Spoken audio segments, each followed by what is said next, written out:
Good morning dear students. आप सभी का रसायन विज्ञान की कक्षा में हार्दिक स्वागत, अभिनंदन। आज हम नया टॉपिक लेने जा रहे हैं, राउल्ट्स लॉ, राउल्ट नियम। तो राउल्ट में वाष्पशील अवयवयुक्त विलयन एवं अवाष्पशील अवयवयुक्त विलयन दोनों के लिए अलग अलग नियम दिए। तो पहला लेने जा रहे हैं हम वाष्पशील अवयवयुक्त विलयन के लिए राउल्ट का नियम। Raoult's law for volatile solute containing solution. तो क्या है वाष्पशील अवयवयुक्त विलयन के लिए राउल्ट का नियम?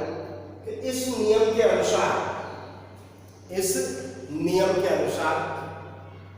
वाष्पशील अवयवयुक्त विलयन में प्रत्येक अवयव का आंशिक दाब उस अवयव की मूल भिन्न के समानुपाती होता है। क्या है, फिर से सुने कि इस नियम के अनुसार वाष्पशील अवयवयुक्त विलयन के लिए प्रत्येक अवयव का आंशिक दाब उस अवयव की मूल भिन्न के समानुपाती होता है। According to this law for volatile solute containing solution, according to this law for volatile solute containing solution, the partial pressure of each component is directly proportional to mole fraction of that component. This partial pressure of each component is directly proportional to mole fraction of that component. माना विलयन जो है A और B से मिलकर बना है, solution is due to component A and B. Then according to Raoult's law, PA is directly proportional to XA or PA is equal to P naught A XA. इसी प्रकार PB directly proportional to XB और PB is equal to P naught B XB. Raoult's law के according क्या है कि partial pressure of each component is directly proportional to their mole fraction. अगर PA है मतलब PA जो है कंपोनेंट A का आंशिक दाब पार्शियल प्रेशर और PB जो है कंपोनेंट B का पार्शियल प्रेशर यानी आंशिक दाब। XA और XB कंपोनेंट A और B की मोल फ्रैक्शन यानी मोल भिन्न। जैसे प्रोपोर्शनल के साइन हटा तो कांस्टेंट लगा P नॉट A और P नॉट B। जो P नॉट A और P नॉट B है वो शुद्ध अवस्था में कंपोनेंट A और B के वाष्प दाब है। P naught A and P naught B are the vapor pressure of component A and B in pure state। ये इक्वेशन को since P total is equal to PA plus PB। Equation था putting equation 1 and 2 in equation था P total is equal to समीकरण 1 और 2 का मान समीकरण 3 में रखने के बाद P naught A XA plus P naught B XB।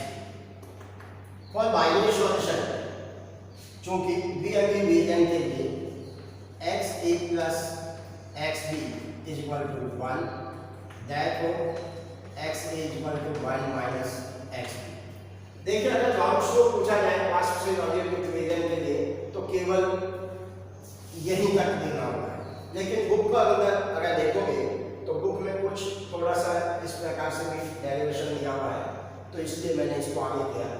लेकिन अगर आपको केवल लॉ पूछा जाए Raoult's law for volatile solute containing solution तो केवल इक्वेशन 3 तक ही है। अब from equation third and fourth समीकरण सॉरी पहले इसको इक्वेशन 4 और यहाँ इक्वेशन 5, तो देखिए क्या हो जाएगा, P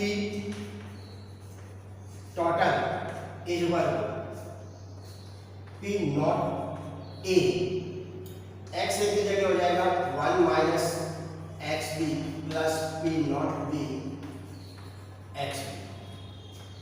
इसको सॉल्व करो तो P total is equal P naught A को 1 से मल्टीप्लाई किया तो ये हुआ P naught A minus P naught A X B plus P naught B X B.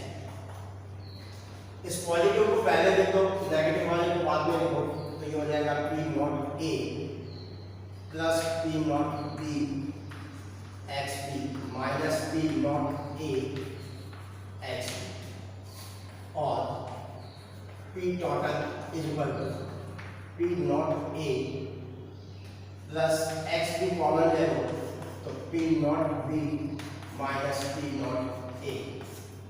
ये एक डेरिवेशन दे रखा है इसके अंदर, तो ये सिंपल सा डेरिवेशन। तो पहला हुआ वाष्पशील अवयव युक्त रीजन के लिए राउट का नियम। सेकंड कहते हैं कैपिटल बी अवाष्पशील अवयव युक्त रीजन के लिए राउट का नियम। क्या है? अवाष्पशील अवयव युक्त रीजन के लिए राउट का नियम।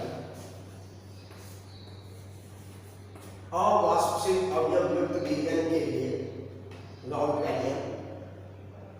Routes law for non volatile solvent containing solution. Routes law for non volatile solvent containing solution. इसको पहले नियम को बाद में मैं एक्सप्लेन करूंगा। पहले मैं यहाँ पर इसका डेरिवेशन डिराइव करेंगे, अपन डेरिवेशन का व्युत्पन्न करेंगे, उसके बाद नियम को समझेंगे। वही माना एक रीजन बना हुआ ए और बी, जो पहले वाष्पशील वोलेटाइल सॉल्वेंट के लिए कंटेनिंग सॉल्यूशन के लिए जो राउट्स लॉ था, उसमें अवयव ए और बी दोनों ही वाष्पशील थे। इसमें कैपिटल ए विलायक है जो वोलेटाइल है, वाष्पशील है, और जो विलय बी जो है वो नॉन वोलेटाइल है, अवाष्पशील पदार्थ है। तो जैसे पानी के अंदर शक्कर या नमक मिला दिया जाए तो वाष्पन जो होगा वो केवल शक्कर या नमक का ही होगा, सॉरी केवल जल का होगा, शक्कर या नमक का वाष्पन नहीं होगा। तो यहां ये कहना चाह रहे हैं अपन कि जो P टोटल जो होगा,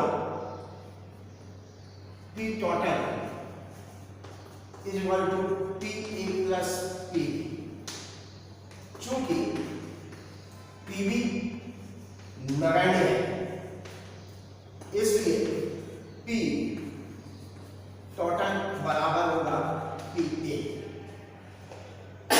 जिससे ध्यान से समझें कि रीजन A और B से मिलकर बना हुआ solution is due to component A and B। Out of that component B is non volatile solvent, अवाष्पशील विलय है, तो जो आंशिक दाब होगा B का वो नगण्य होगा, क्योंकि वाष्पन केवल विलायक का यानी कि कंपोनेंट A का ही होगा। इसलिए इस स्थिति में जो कुल दाब होगा वो विलायक के वाष्प दाब के बराबर ही होगा। तो PA जो है विलायक का वाष्प। अब according to Raoult's law PA is equal to क्या होता है? P नॉट A एक्स है। इसको इक्वेशन 1 एंड इक्वेशन 2। तो इसका मतलब P टोटल जो होगा वो क्या हो जाएगा? PA बराबर P टोटल बराबर PA और PA बराबर हो गया P naught A x A। Since for binary solution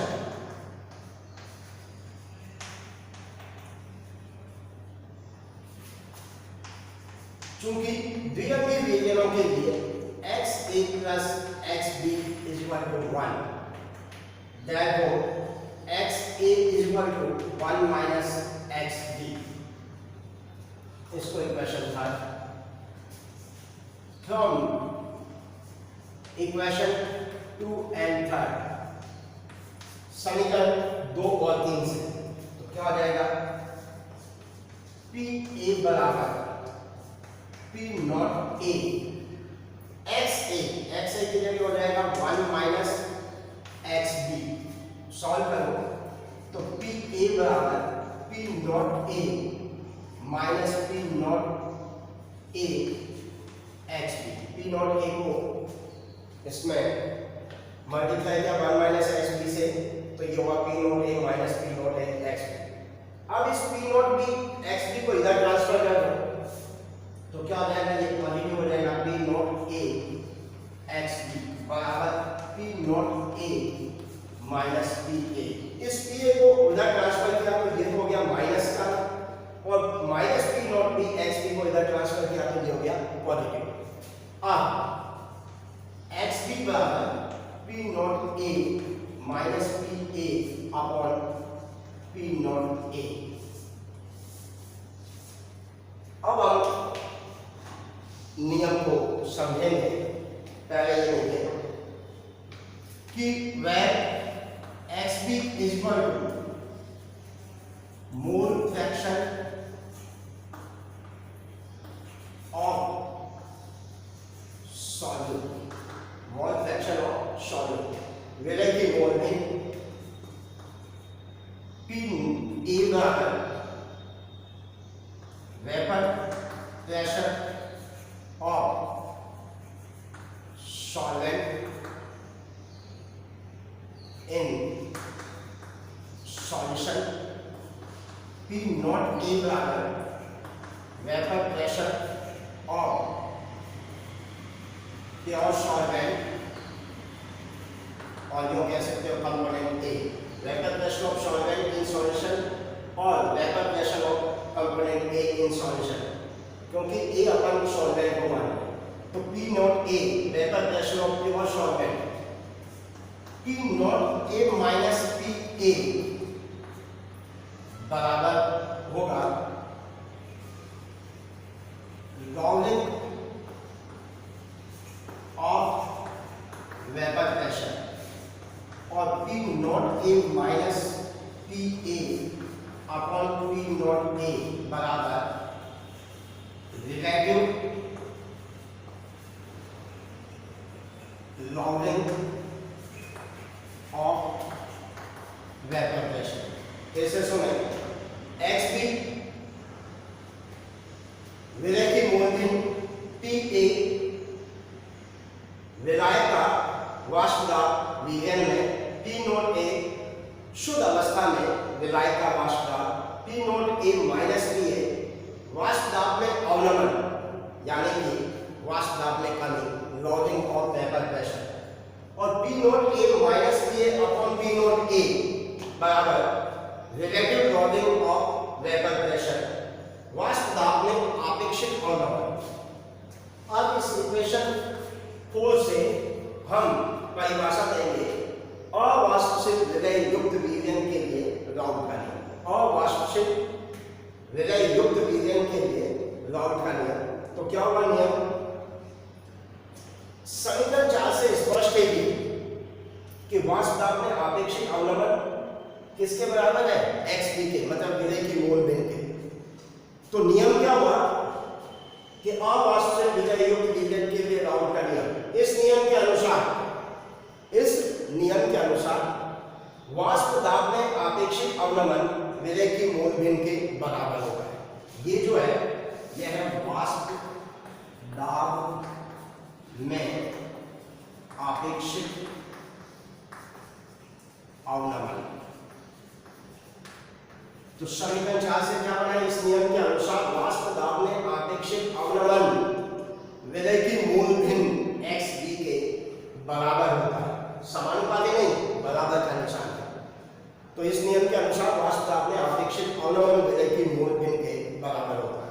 according to Raoult's law for non-volatile solid containing solution. The relative loading of vapor pressure. The relative loading of vapor pressure is equal to the mole fraction of solid. The relative loading of vapor pressure is equal to the mole fraction of solid. तो ये complete हुए Raoult's law for volatile solute containing solution and for non-volatile solute containing solution. वाष्पशील एवं अवाष्पशील विलय युक्त ईंधन के लिए राउल्ट के नियम पूरे हुए। इसमें कुछ डेफिनेशंस है जो आपको देख लेनी है। सिंपल सी डेफिनेशंस है कुछ, जैसे एक वाष्पन, वेपोराइजेशन। तो वाष्पन क्या होता है? किसी निश्चित ताप पर द्रव का वाष्प में बदलने की प्रक्रिया वाष्पन कहलाती है। किसी निश्चित ताप पर द्रव का वाष्प में बदलने की प्रक्रिया वाष्पन कहलाती है। At a certain temperature, the process of liquid at a certain temperature, the process of conversion of liquid into vapors is known as vaporization. क्या हुई वाष्पन की प्रक्रिया? Vaporisation. At a certain temperature, the process of conversion of liquid into vapor is known as vaporization. एक होता Shanan, condensation. Shanan, condensation. किसी निश्चित ताप पर वाष्प का पुनः द्रव में बदलने की प्रक्रिया, वाष्प का पुनः द्रव में बदलने की प्रक्रिया शनन कहलाती है। The process of conversion of vapours into liquid, the process of conversion of vapours into liquid at certain temperature is known as condensation. और एक होता है वाष्प दाब, वाष्प दाब, वेपर प्रेशर। किसी निश्चित ताप पर, क्या परिभाषा कि किसी निश्चित ताप पर जब द्रव एवं वाष्प, किसी निश्चित ताप पर जब द्रव एवं वाष्प साम्य अवस्था में, किसी निश्चित ताप पर जब द्रव एवं वाष्प साम्य अवस्था में हो, तब वाष्प द्वारा द्रव की सतह पर उत्पन्न दाब वाष्प दाब कहलाता है। किसी निश्चित ताप पर जब द्रव एवं वाष्प साम्य अवस्था में हो, तब वाष्प द्वारा द्रव की सतह पर उत्पन्न दाब वाष्प दाब कहलाता है। At a certain temperature, when vapors and liquids are in equilibrium, at a certain temperature, when vapors and liquids are in equilibrium, then the pressure produced by vapors, the pressure produced by vapors at the surface of liquid is known as vapor pressure. At a certain temperature, when vapors and liquids are in equilibrium, then the pressure produced by vapors at the surface of liquid is known as vapor pressure. धन्यवाद।